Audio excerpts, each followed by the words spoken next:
AICC നേതൃത്വം കൊടുത്ത ഉറപ്പനുസരിച്ച് DK ശിവകുമാറിനെ മുഖ്യമന്ത്രിയാക്കേണ്ടതാണ്.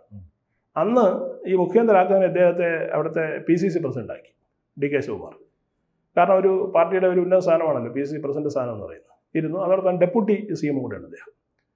അപ്പോൾ ഈ പിന്നെ കർണാടകയിലെ ഭരണം ഈ സൗജന്യങ്ങൾ കൊടുത്തും അത് കൊടുത്തും ആദ്യം കുറച്ച് എന്താണ് ഈ ജനപിന്തുണ ലഭിച്ചുവെങ്കിലും പിന്നീട് ജനവികാരം എതിരായി. കാരണം സിദ്ധരാമയ്യയുടെ അതിരുവിട്ട ന്യൂനപക്ഷ പ്രകടനം വലിയ വിവാദങ്ങൾക്കും ആക്ഷേപങ്ങൾക്കും കർണാടക ഉപയോഗിച്ചു എന്നുള്ളതാണ്. അത് നാം തെലങ്കാനയിലും കർണാടകയിലും കണ്ടാൽ അവർ ഇപ്പോൾ പരസ്യമായി തന്നെ പറയുകയാണല്ലോ.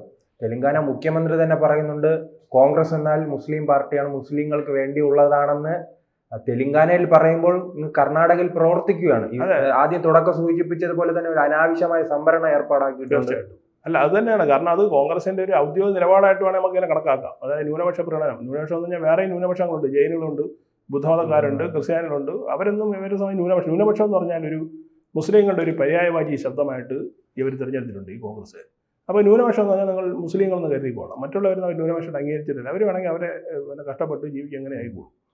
അപ്പോൾ ഈ കോൺഗ്രസിന് അങ്ങനെ ഒരു നിലപാടായതുകൊണ്ടാണ് പിന്നെ ഇദ്ദേഹം പരിധി വിട്ട് മുസ്ലിം ന്യൂനപക്ഷ വീട് നടത്തി.